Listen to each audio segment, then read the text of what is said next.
Welcome back to our daily Living Jewish Kitzur.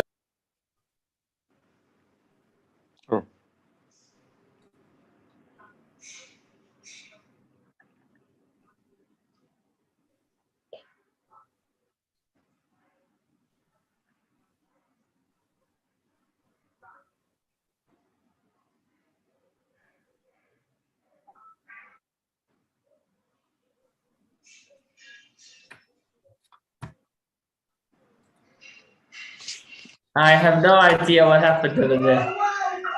I'm glad I didn't bump you all off. I just know that it disappeared. Anyhow, I'm back. I thought it was me. Welcome back to our daily Living Jewish Kitzur Shulchan Aruch class. We are in section 73 of the Kitzur Shulchan Aruch. We've entered into the laws of Shabbos. Let's take a brief look at where we are up to. We started through the course of the day and then through the course of the week until we are now already at Shabbos. Shabbos is a large section. There's about 25 chapters of the Kitzur Shulchan Aruch, and in the original Shulchan Aruch, there's a full volume. There's hundreds and hundreds of laws when it comes to Shabbos. That's probably the one subject that maybe it has the most laws involved with it. There's a full tractate on Talmud just on the laws of Shabbos. But here in the Kitzur Shulchan Aruch, we're going to try to focus on what's most relevant. Most recently, we learned in section 72 how to prepare for Shabbos and the importance of Shabbos. And this week, we began to speak about the prohibition of asking a non-Jew to do something for you on Shabbos. I'm not going to go into everything we spoke about yesterday, but where we left off was that you're not allowed to ask a non-Jew to do something for you on Shabbos, even if you ask him before Shabbos. And not only can't you ask him to do it on Shabbos, but the most recent point we made was that you cannot even force him to do it for you on Shabbos. Even though he doesn't need to keep Shabbos, you can't require it of him. The example that I gave was you wouldn't be allowed to bring something into the dry cleaners Friday afternoon just before sunset and say that you need it ready tomorrow night, immediately after Shabbos, in a way that the only way he'll be able to do it is on Shabbos. Although you didn't ask him to do it on Shabbos, but by telling him that you need it immediately after Shabbos, you're causing him to do it on Shabbos. That is also a problem. Let's see that inside. And we see a few other things to remember. We said that if you keep everything in order, then you actually can give something to a non-Jew to be done, and he can do it on Shabbos. If he's not your worker, but rather is a private contractor, and we keep to the few points that we just mentioned. Let's see what they are.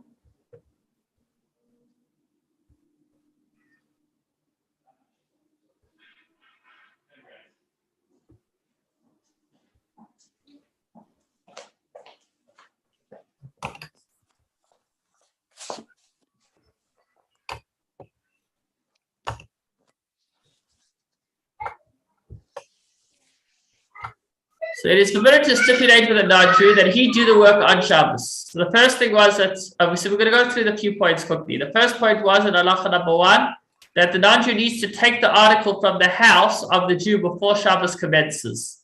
The second condition is that the price needs to be set in advance, so he's not working for you, because if you pay him per day, then he's your worker, then that's a problem, but rather that he's working for himself, that he's a private contractor. Okay, the third condition was that you need to give a price for the whole job. So I don't know if I mentioned before this year, it was quite a detailed story. Okay, let me press. Well, Rafi, well done. So again, stipulation number 1 is that he needs to leave the house before Shabbos. You can't be walking out with the items he's going to work out on Shabbos. Condition number 2 is that there needs to be a set price. Number 3, it should be a price for the job. And condition number 4 is that you can't make him do it on Shabbos. Even if you're not explicit about his doing it on Shabbos, but you set the time for the work to be completed shortly after Shabbos, and it is clearly impossible to complete the work by that time unless it is done on Shabbos, this too is prohibited. Similarly, if you give him a letter and tell him, see to it that it is delivered there on such and such a day, and it is clearly impossible unless he travels on Shabbos. even though he's not Jewish. There's nothing wrong with him traveling on Shabbos. But since he's doing it for you, it's a problem. This too is prohibited. Likewise, if the market day is on Shabbos, so there's, let's say, heavy discounts, and they're just going to be on Shabbos, it is forbidden to give a non-Jew money on Friday to buy something for you when you know that he can only buy it for you on Shabbos. The market or that discount will only be available on Shabbos. Although there would be another issue as well, that you're asking him to do something for you. He's not really a private contractor. And that's almost like somebody had a shopping service, I guess. If somebody had a shopping service and they were a private contractor, but you just pay them for the job, so you still wouldn't be able to ask them to do a job that they can only do on Shabbos, for example, if the market is only open on Shabbos. Similarly, it is forbidden to give him something to sell for you under these conditions. You can't, so this is a very practical thing. If you have a company, even if you take off work on Shabbos, it's a problem for your company to continue to operate, even if they're all not Jewish, because they are doing things for you that you're not allowed to be doing on Shabbos. And as we discussed at length yesterday, that's a problem. However, the aforementioned instance in which you do not specify that he do the work on Shabbos is only prohibited if you give the work to him right before Shabbos. But if you give him the work further in advance, you may give him something to make or some money with which to make purchases. And it seems like the Kitzur is saying, even if the only time they'll be able to do it on Shabbos, it's still okay if you give it to him in advance, but this is definitely up for debate. Looking at the note over here, according to the Kitzur Shulchan Aruch, you're permitted to give work to a non-Jew on Wednesday or Thursday, even if you don't define his wages, and even if it's impossible to accomplish it without working on Shabbos. This is one opinion. However,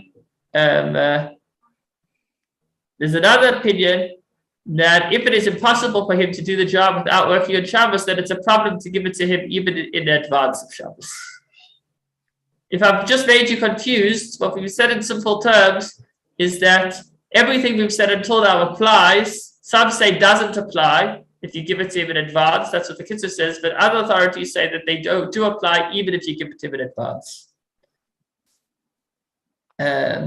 It is best not to live in a city where the only market day is on Shabbos, for it is impossible to avoid violations. If the market is not in the Jewish neighborhood, there's no reason to worry. So he's just saying, practically speaking, back in the day, when the market would only be one day a week, if you're going to live in a city that the only market day is on Shabbos, it's going to be very hard to be able to have what you need without breaking Shabbos. And therefore, it might not be a good place to live, unless obviously some kind of arrangement can be made. For example, if you convince the non-Jew to make his own company that he buys on the market and he sells the next day, then he's not doing it for the Jew. He's a private contractor. Then it wouldn't be a problem. Fifth condition for a non-Jew to do work on Shabbos. The work should not be connected with the soil, such as construction or farm work. Construction work is forbidden through a non-Jew on Shabbos, even if you have stipulated his wage for the entire construction job. So practically, if you have a contractor that's renovating your home, you need to tell him that he cannot work on Shabbos. If the matter is very pressing, you should consult a rabbinic authority, where leniency can possibly be granted. I'll discuss this all again outside in a moment. And even to cut stones or prepare wooden beams for building purposes, if it is known that they belong to a Jew and the non-Jew works on it in public, it is forbidden to be done on Shabbos. I think a practical example of this could also be if you give your car into the paddle beater, and on your number plates it says something like "Proud Jew," and it's a car. Everybody knows it's your car. So, and you're giving him the car to him in the cities. So if it's in a place where people might walk by, then you should tell him rather don't work on the car on Shabbos, because people might not know that you're paying him for the job. They might think that you're paying him per hour and he's actually working for you. This rule also applies to farm work such as plowing, harvesting. Even if you hire the non-Jew to do the job for a set wage and he is not a salaried worker, it is forbidden because it's connected to the ground. Maybe I confused things by mentioning the car. That was very focused on the point that people know it's yours. However, if the non-Jew receives a percentage of the crop, and it is customary in those areas that the farm workers shares in the crops, then it's allowed, because if the standard practice is that they're private contractors and they're not being paid by day, then you don't have a concern of what's called maris ayin, If the field is far away so that no Jew lives within its limits of Shabbos, then it's permissible. Okay, we've just had a lot of it here. Let me unpack it myself.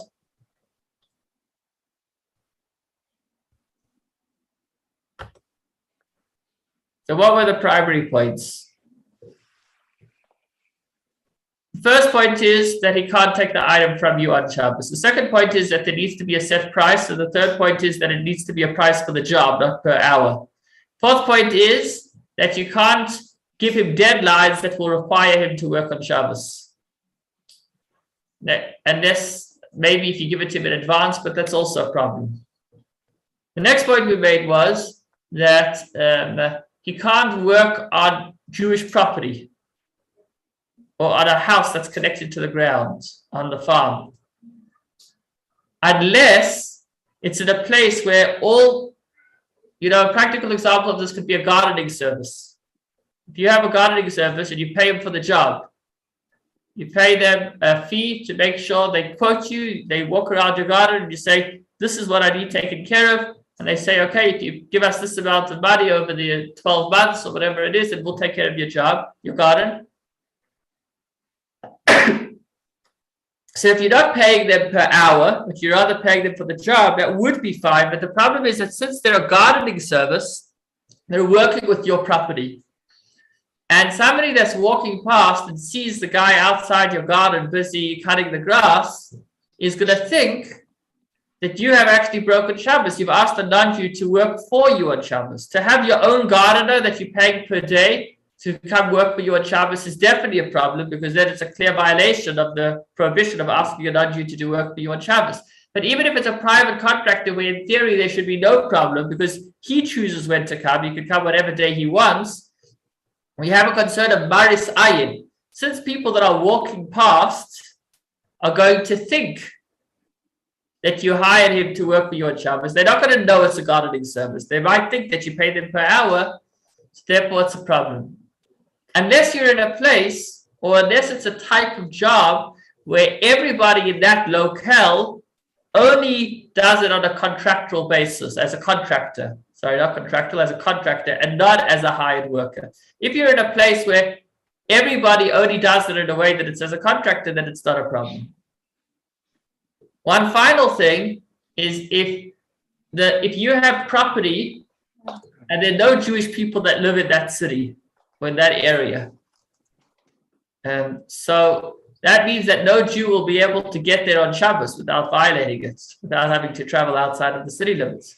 So then you are allowed to let him do work for you on Shabbos, because there's no concern that people will think that you hired him for Shabbos, as long as it's a contract where it's a set price and he could pick what day to work and you're paying him not for his time but for the job.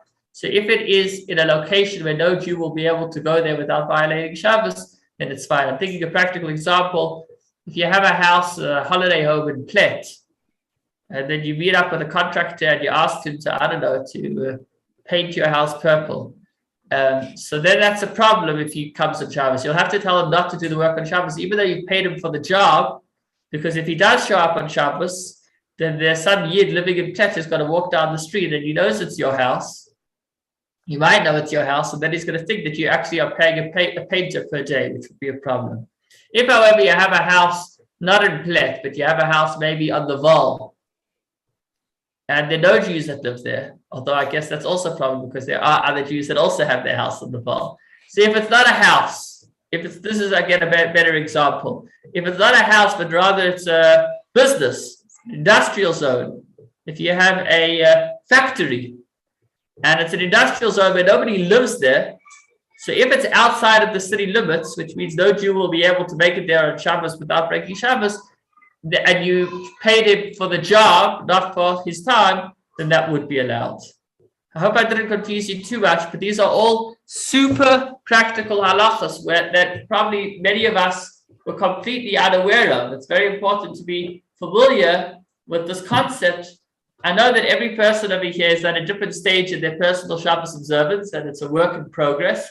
But work in progress means that we want to achieve in whatever area we can.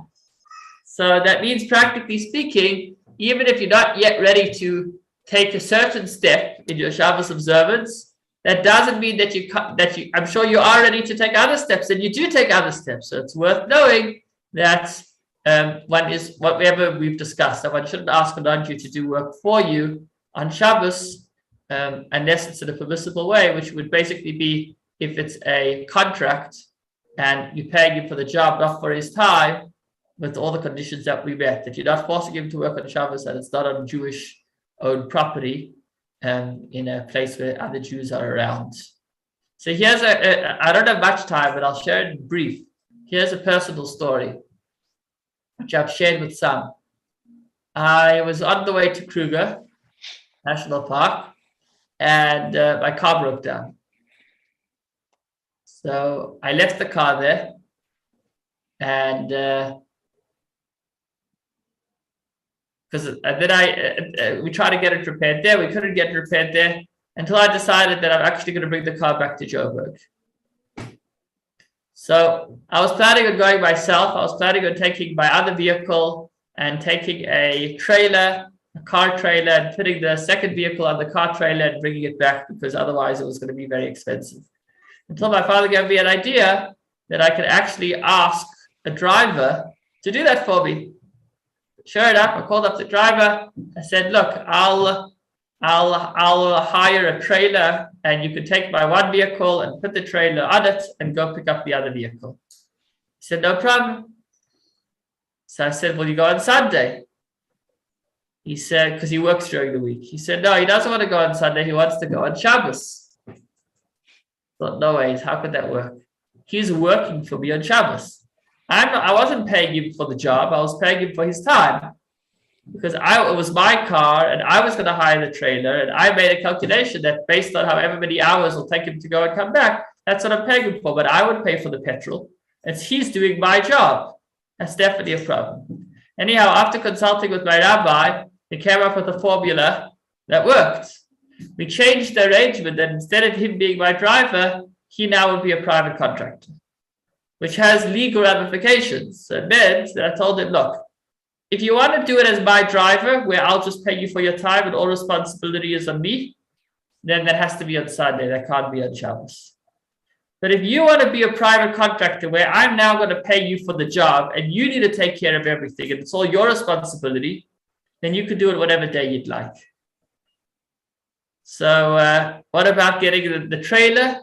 So I can't arrange the trailer. It can't be in my name. So I called up the trailer company. I said, "Look, I'm canceling the reservation for the trailer, but somebody else might call you up."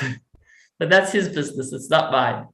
And, I think he actually didn't. I think he ended up getting a trailer from elsewhere. That's fine. So I had to pay him more now because he had to have responsibility. So now I had to pay him for the whole job. And I couldn't calculate down to the detail of how much petrol and all. He had to make the calculation. I just did a rough estimate. I told him, "I'll pay you this amount of money. You calculate all the expenses. Do you want to do the job?" And he said yes. And sure enough, he went on Shabbos. He was allowed to use my vehicle. I think maybe I just took off Jewish markings, and he had to take it from my house before Shabbos. Told him not to come back till after Shabbos. And sure enough, he did his job. I paid him for the job. He was able to do it whatever day he wanted, and he delivered. So sometimes with a little bit of knowledge of Jewish law, you could achieve the same thing in a kosher way instead of achieving it in a way that breaks the Shabbos. And that's why these shiurim are so valuable. So it's not just about changing our life around. It's also about just being educated